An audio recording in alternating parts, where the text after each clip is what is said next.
Good morning, grade 9. Welcome to English class once again. Today we will do the poem A Legend of the Northland by Phoebe Cary. This poem has been written by Phoebe Cary, who is born on September 4, 1824. She was an American poet. She was also a champion of women's rights. She took her last breath on 31st July in the year 1871. A Legend of the Northland is a traditional popular story composed in the style of ballet. It narrates the legend of how Saint Peter had once cursed an old lady for being greedy and selfish. The poem thus imparts the important lesson that greed always gets punished. What is actually a ballet? A ballet is a narrative poem written in short stanzas, usually quatrains. These are simply relating a simple incident in a form suitable for singing or rhythmic chanting. A ballet is a part of folklore. This poem fits well into the category of ballet because it is composed in simple language with four-line stanzas and has an important moral lesson to convey through an old story. The poem basically has 16 stanzas comprising of four lines each. To keep it simple, I'll be taking 8 lines at a time. So, line from 1 to 8. Away, away in the Northland, where the hours of the day are few, and the nights are so long in winter that they cannot sleep them through, where they harness the swift reindeer to the sledges when it snows, and the children look like bears' cubs in their funny furry clothes. Here the poet tells the story of far off place called Northland. It lies in the extreme north end of the world, somewhere around the North Pole. Here the winter season has very long nights, but very few hours for the day. The nights are so long and so cold that people cannot sleep through them. When the Northland is covered with snow, people use sledges driven by the fast running reindeers. It's extremely cold, so children have to wear heavy woolen clothes made up of fur. In these funny clothes, they look like the young ones of bears. Now, from line to 16. They tell them a curious story. I don't believe this it's true, and yet you may learn a lesson if I tell the tale to you. Once, when the good Saint Peter lived in the world below and walked about it preaching, just as he did, you know. Now, here in the Northland region prevails a curious legend. Parents tells their children.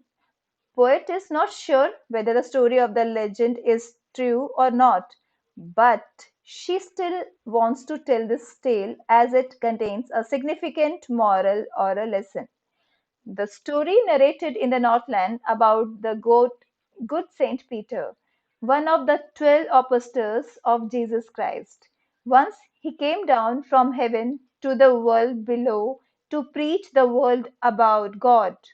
He traveled and wandered to fulfill his missionary purpose. Lines 17 to 24. He came to the door of a cottage in traveling round the earth, where a little woman was making cakes and baking them on the hearth. And being faint with fasting, for the day was almost done, he asked her from her store of cakes to give him a single one. Now Saint Peter happened to reach a cottage while traveling round the earth. In the cottage, a little woman making cakes and baking them on the fireplace.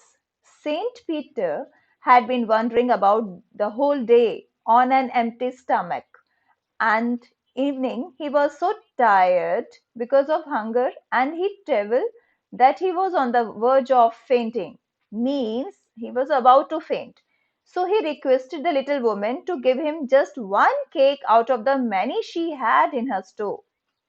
Lines 25 to 32. So she made a very little cake, but as it baking lay, she looked at it and thought it seemed too large to give away. Therefore, she needed another, and still a smaller one, but it looked, when she turned it over, as large as the first had done. So the little woman, when requested by the saint for a cake, made a small one for him. But when she laid the to bake, she felt that it was too big. I must not be given away for free. So the small cake baked by the little woman seemed too big to her to give away as charity. So he prepared material for a still smaller cake. But when she turned it over, it seemed to her be as big as the earlier one. Now lines 33 to 40. Then she took a tiny scrap of dough and rolled it flat and baked it thin as a wafer, but she couldn't part with that. For she said, my cakes that seem too small when I eat of them myself, are you too large to give away? So she put them on the shelf. The greed of the woman is further emphasized in the stanza. In, in her effort to make a very small cake for Saint Peter, she took a very little dough and went on rolling it till it became thin like a wafer. She was so miserly that she couldn't bear even to give away that thinnest cake. The little woman was so greedy that instead of giving away any cake to the hungry Saint Peter, she put even the smallest one on the shelf for herself. She reasoned that her cakes appeared too small when she ate them, but seemed too big to be given away as charity. Now, lines 41 to 48. Then good Saint Peter grew angry, for he was hungry and faint, and surely such a woman was enough to provoke a saint. And he said, you are far too selfish to dwell in a human form, to have both food and shelter, and fire to keep you warm. Saint Peter had asked the woman for only a single cake, but a woman overpowered by greed did not give him even a thin one. As Saint Peter was feeling weak because of hunger and fatigue, his temper was provoked by this utterly selfish behavior of the little woman. The negativity of the woman was too much for the divine saint to pardon. When Saint Peter was angry at the greed of the little woman, he told her that she did not deserve to lead the life of a human being. Although God has provided you food and shelter and also a comfortable life, she had not developed the human emotions of selfless love and kindness. Line 49 to 56.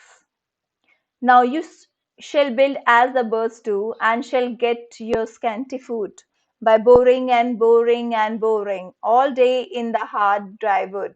Then up she went through the chimney, never speaking a word, and out of the top flew a woodpecker, for she was changed to a bird. Angered by the behavior of the little woman, Saint Peter pronounced a curse upon her. He said that she would no longer enjoy a human life and its comfort of food, shelter, and warmth. Instead, she would become a bird who will have to build up her own nest and would have to keep digging holes in the hard and dry trunks of trees for her meager food. After Saint Peter pronounced the curse, the little woman instantly went through the chimney without getting a chance to say even a word. She flew out of the top of the chimney, having been turned into a woodpecker. The saint had deprived her of her human form as she lacked human values of kindness and charity. Line 57 to 64. She had a scarlet cap on her head, and that was left the same, but all the rest of her clothes were burned black as a coal in the flame.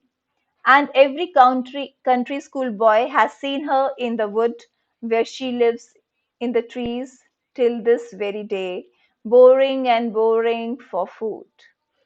When the little woman went up the chimney, she was wearing a red color cap on her head. This cap remained on the woodpecker's head as its plume.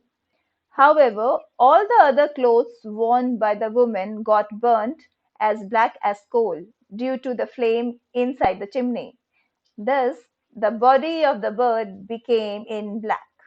According to the legend, Woodpecker, which every young schoolboy can see in the forest, is in fact the little woman turned bird.